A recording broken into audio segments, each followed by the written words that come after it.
अ, नमस्कार मित्रांनो, आज मी ॲव्होकाडोची अशी मस्त चटपटीत चटणी करणार आहे. आता इथे आपल्या खलबत्त्यामध्ये मी आलं लसूण मिरची घेतलेलं आहे. आपण हे असं ॲव्होकाडो मधून ब्रेक केल्यानंतर असं दिसतं ते. तर आता याच्यातला हा गर आपल्याला काढून घ्यायचा आहे. ओके.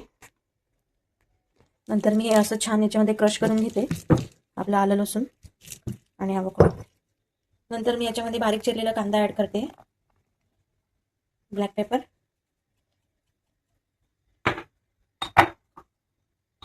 ब्लॅक सॉल्ट, फ्लेक्सीड, आपलं नॉर्मल मीठ स्वादानुसार. नंतर छान मस्तपैकी मी असं लिंबू याच्यामध्ये थोडा पिळून घेते, स्वादानुसार साखर थोडी, आणि आपण आता हे छान मिक्स करून घ्यायचे आपल्याला.